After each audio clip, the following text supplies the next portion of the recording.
eu achei que minha família era normal. Achei que todo mundo guardava segredos pequenos e inofensivos. Mas eu estava errada. Quando eu descobri o que realmente tinha acontecido, já era tarde demais para fingir que não vi. E o pior não foi o segredo em si, foi entender que uma vida inteira poderia ter sido diferente. É sobre isso que eu vou falar agora. Minha avó me amava. Disso eu sempre tive certeza. Mas 3 meses depois de enterrá-la, descobri que ela também me usou. Me transformou na arma que destruiria meu próprio pai. Meu nome é Mariana. Tenho 32 anos e até a leitura do testamento de vovó Conceição, eu achava que conhecia minha família.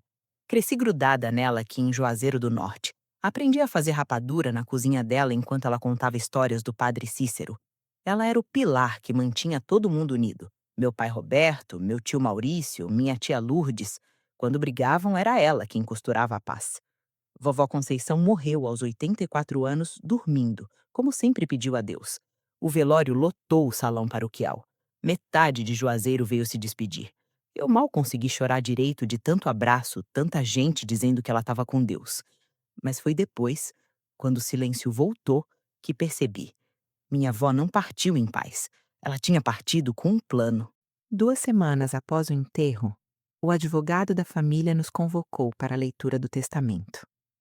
Dr. Augusto tinha um escritório antigo na rua São Pedro, com cheiro de papel velho e móveis de madeira escura. Estávamos todos lá: meu pai, meus tios, eu. O testamento em si não trouxe surpresas. A casa para um, o sítio para outro, as economias divididas em três. Tudo muito organizado, muito justo, muito Conceição. Mas então, Dr. Augusto parou. Ajeitou os óculos e disse que havia uma cláusula adicional. A partilha final dos bens, ele leu, ficará condicionada à realização de uma reunião familiar na casa da rua Padre Cícero no prazo de 90 dias. E sob nenhuma hipótese deverá ser servida ou consumida qualquer tipo de bebida alcoólica durante esta reunião. O silêncio que caiu sobre aquela sala foi tão pesado que parecia físico. Meu tio Maurício riu incrédulo. Uma festa de inventário sem cerveja? Ela tá brincando. Não é brincadeira, Dr. Augusto respondeu. Se a condição não for cumprida, toda a herança vai para a igreja. Mas isso é absurdo, meu tio explodiu.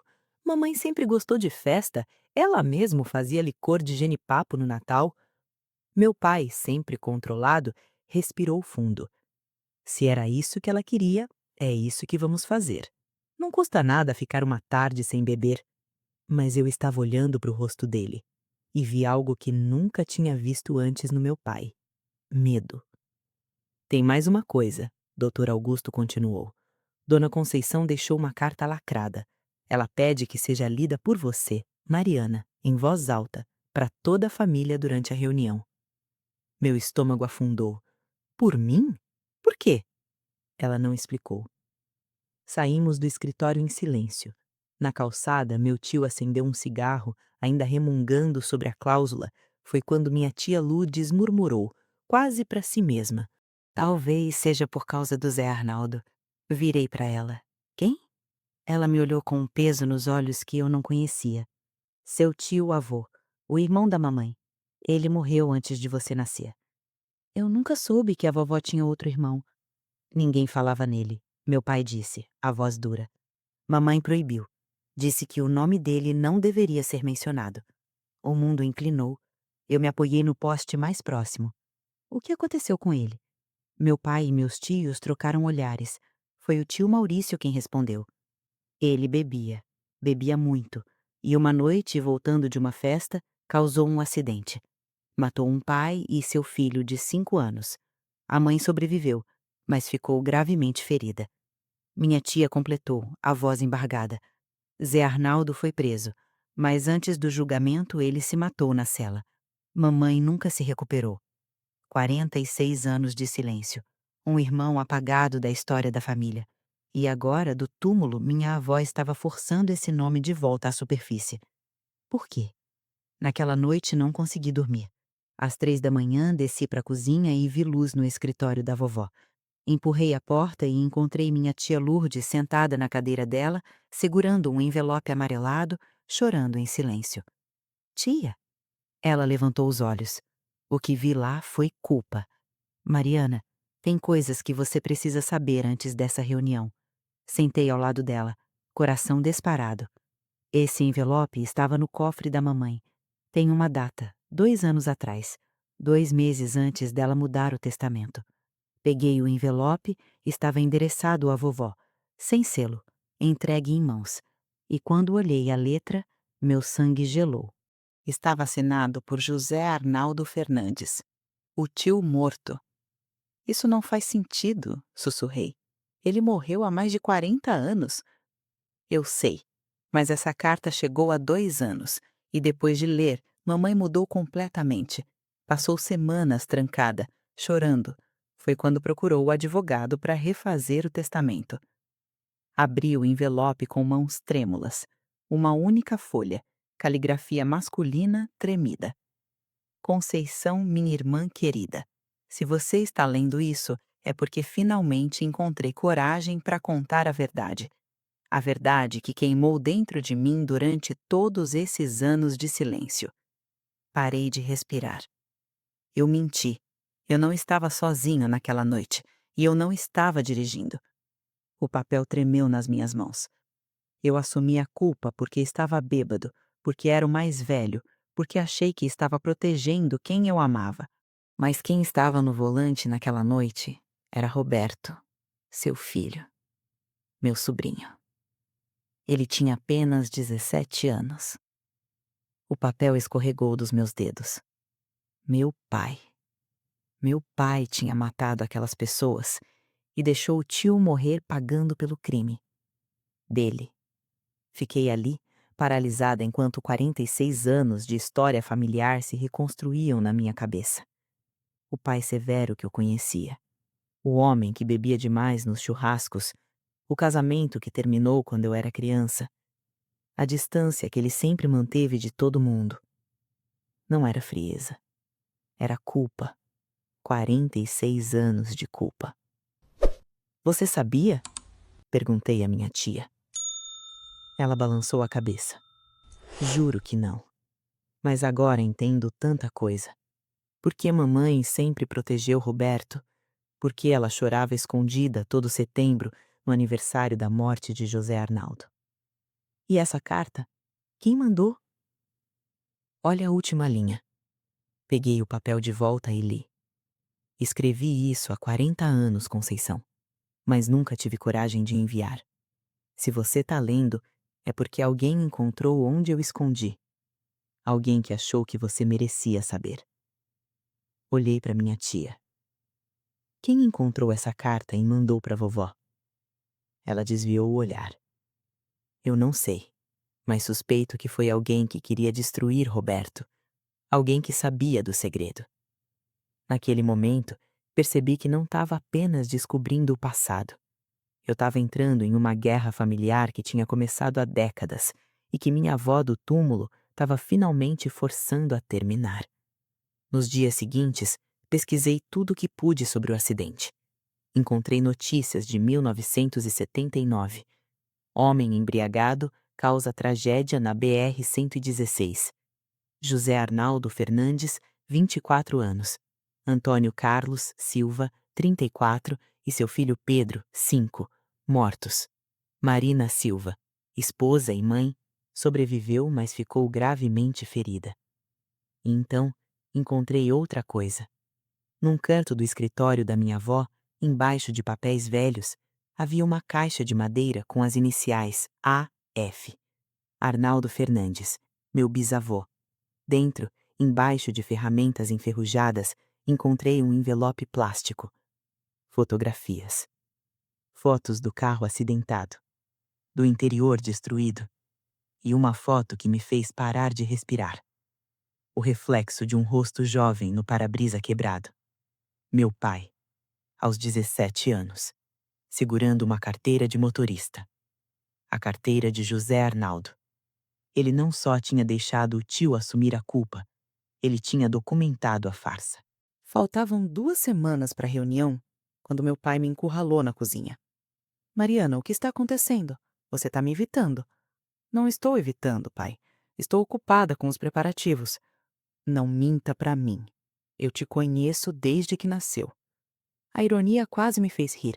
Ele falando de mentiras. É sobre a carta que vou ler na reunião, eu disse. Estou nervosa. Ele ficou pálido. Que carta? A que vai explicar por que a vovó proibiu bebida. Por que ela fez tudo isso? Mariana, sua voz estava estrangulada. Talvez seja melhor não fazer essa reunião. Abrir mão da herança. Deixar para a igreja. Por quê, pai? Por que você está com tanto medo? Ele me olhou com 46 anos de dor nos olhos. Porque tem coisas que são melhor deixar enterradas. E se a vovó quisesse que desenterrassem? Ele não respondeu.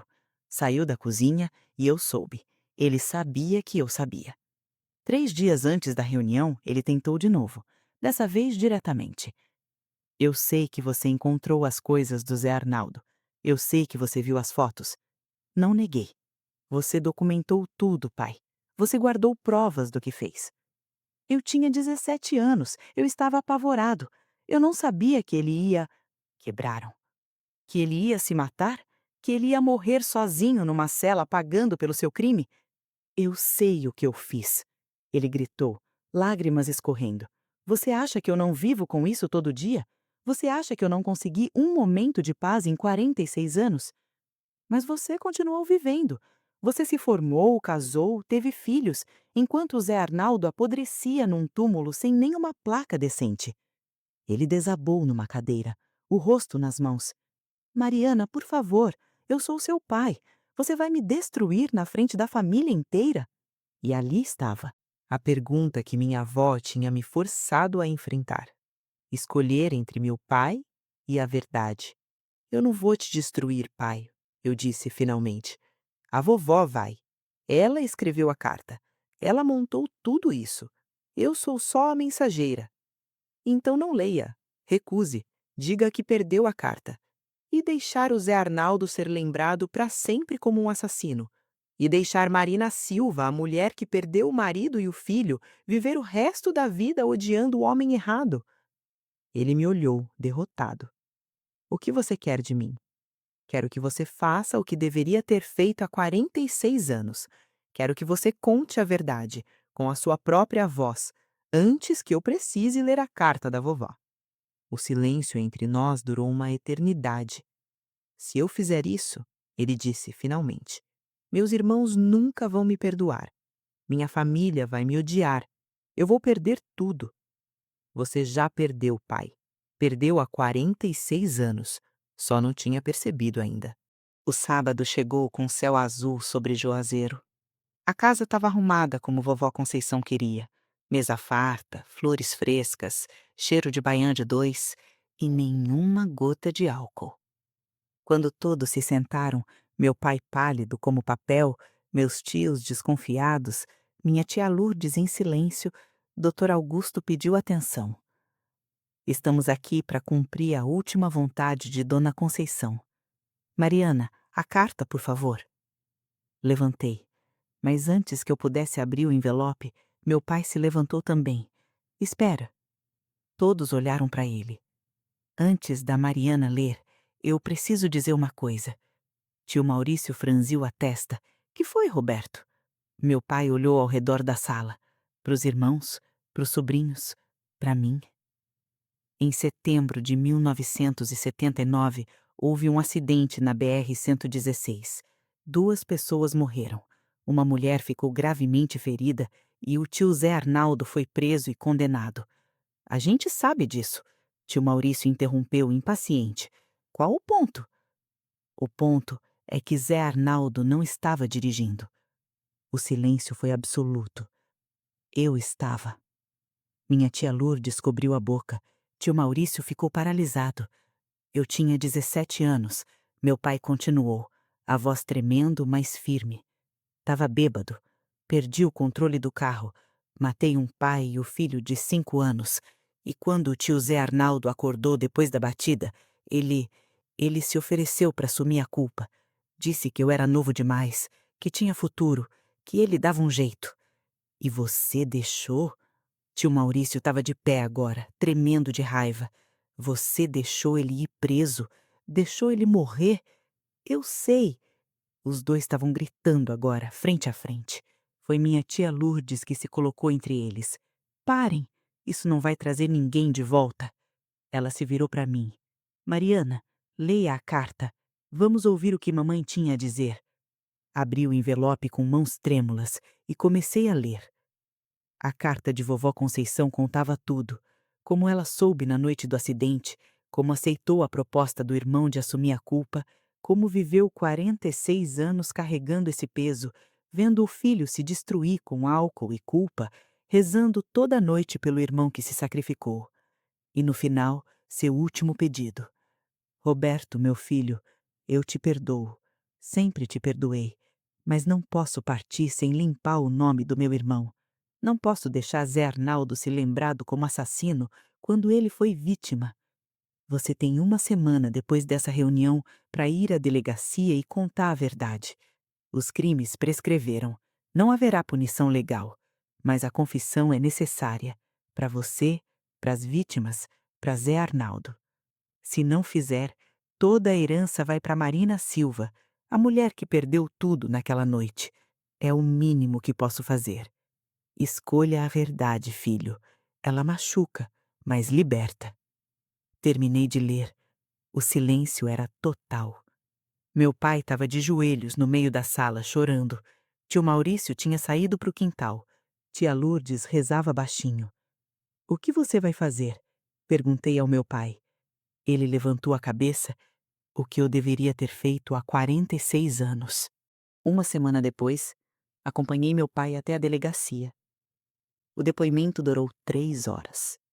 Ele contou tudo: a festa, a bebida, o acidente, a troca, o silêncio de décadas. O delegado ouviu e confirmou. Os crimes tinham prescrito. Não haveria prisão. Mas o registro seria anexado ao caso original e o nome de José Arnaldo seria oficialmente limpo. A visita a Marina Silva foi a parte mais difícil. Ela tinha 77 anos agora. Vivia em Crato, com fotos do marido e do filho em todas as paredes. Meu pai se ajoelhou na frente dela e contou tudo. Ela ficou em silêncio por muito tempo. Depois disse: Passei 46 anos odiando José Arnaldo, cultivando essa raiva. Era o que me mantinha viva. Ela olhou para meu pai. Agora você me diz que ele era inocente. E sabe o que eu sinto? Vazio. Porque odiei a pessoa errada. Eu sinto muito, meu pai sussurrou. Sua mãe tentou consertar as coisas. Eu respeito isso. Ela fez uma pausa. Não quero o dinheiro. Não vai trazer minha família de volta. Mas quero que você faça uma coisa. Qualquer coisa. Conte essa história. Para que nenhum jovem ache que pode beber e dirigir. Para que nenhuma família passe pelo que a minha passou. E foi isso que fizemos. A nova lápide do tio Zé Arnaldo foi inaugurada um mês depois, com uma frase que eu escrevi. José Arnaldo, 1955-1979. Sacrificou sua vida e reputação por amor. Perdoado e honrado por aqueles que ficaram. Meu pai chorou ao ler. Lágrimas de libertação. Na última reunião familiar que fizemos, não havia álcool. Não por obrigação, mas por escolha. Brindamos com um suco de caju, à vovó Conceição, ao Zé Arnaldo, à verdade que machuca, mas liberta. Olhei ao redor para minha família imperfeita, com suas cicatrizes e segredos finalmente expostos. Não éramos os mesmos. Nunca seríamos. Mas éramos reais. A vovó Conceição me deixou um rosário de madeira que pertenceu à minha bisavó. Só depois da reunião percebi a inscrição gravada numa das contas. A verdade vos libertará. Era a última mensagem dela para mim. A herança mais valiosa que recebi não foi a casa, nem as joias, nem o dinheiro. Foi a coragem de enfrentar verdades dolorosas, de escolher o certo em vez do fácil, de acreditar que depois de 46 anos de mentiras, ainda havia tempo para a redenção. Eu sei que enquanto você ouvia essa história, algum rosto veio à sua mente, algum segredo, alguma conversa que você adia há anos, alguma verdade que dói demais para falar em voz alta. Talvez seja um pai que nunca pediu desculpas, uma mãe que partiu sem saber que você a perdoou, um irmão que você não abraça há tempo demais, uma palavra presa na garganta esperando coragem para sair. A vovó Conceição esperou 46 anos. O Zé Arnaldo morreu sem ver seu nome limpo. Meu pai quase destruiu a vida inteira carregando um peso que podia ter dividido. Não espere a leitura de um testamento para dizer o que precisa ser dito. Se essa história tocou algo em você, me conta aqui nos comentários. Qual verdade você está adiando? Você não precisa dar detalhes. Às vezes, só escrever "eu também tenho uma" já é o primeiro passo. E se você conhece alguém que precisa ouvir isso hoje, manda esse vídeo. Às vezes, a coragem que falta na gente chega através da história de outra pessoa.